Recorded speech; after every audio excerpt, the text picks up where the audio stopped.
During this shelter-in-place period, along with the racial tension and the political division in the United States, I thought it would be a great time to revisit the concept of the gospel and how the gospel of Jesus Christ can uplift us and help us at this time. Now, many of us think of the gospel as a very simple thing. Perhaps it's the crucifixion and it's being forgiven of sins. Now, that's very, very important. But I'm going to extend the gospel into the geographical spiritual journey of Jesus Christ for our lives. I have 5 things I want to share with you. First, it begins with the incarnation of Jesus. Second, it continues with the crucifixion, his work on the cross for us. Third, it then ties to the resurrection and the hope that we have. Fourth, Jesus is at the right hand of the Father. He ascends in the book of Acts. And fifth, there is the return of Jesus. All 5 of these are very, very important. Actually, if you miss out one, your whole understanding of the gospel would be half fault, actually. Each one is different, each one is connected to the other, but each one gives us a different benefit of what we can find in Christ. A different spiritual advantage and perspective. Let's begin with the incarnation. For many of us, we think it's Christmas. It's Jesus being born in a manger, And it's important because that reveals both that he is divine and he is human. But there's greater spiritual benefit for us as followers of Jesus. Those who believe in Jesus want to follow him. But here are 2 important factors about who this Jesus we follow based upon the incarnation. In the Gospel of John, chapter 10, it reads like this, verse 7.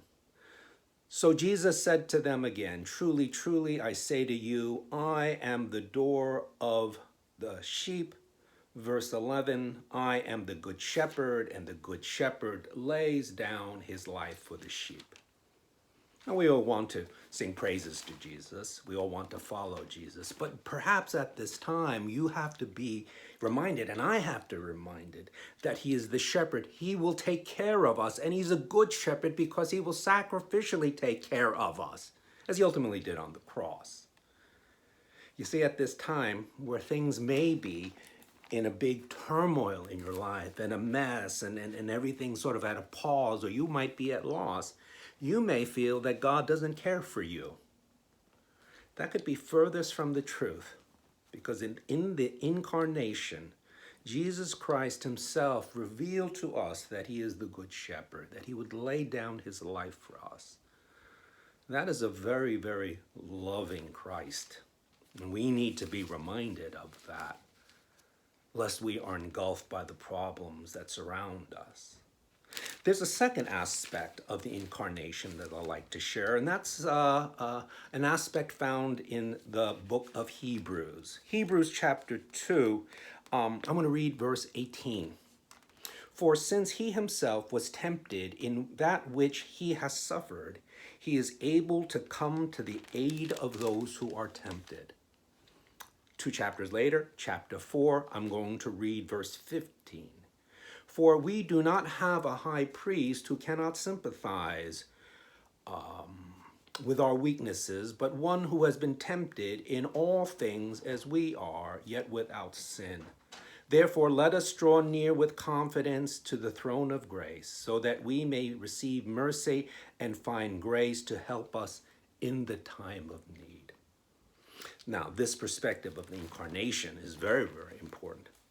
If in John I wanted to share that he is the good shepherd, that he'll care for us, what we find in the book of Hebrews is that he understands us, tempted like us, but without sin. You know, all of us crave for someone who understands us. If you only knew what I was going through, if you only knew my circumstance. Well, Jesus does. He was tempted like us without sin. He knows all things, and even in the Gospel of Matthew, it says that he knows everything about us, all our needs, even before we ask. Now that is a very, very comforting Jesus, a very comforting Christ in these times. And I hope that in these messages, where I will go back into the gospel, and we have 4 more aspects left, you will be encouraged and you will find strength in our faith in Jesus Christ.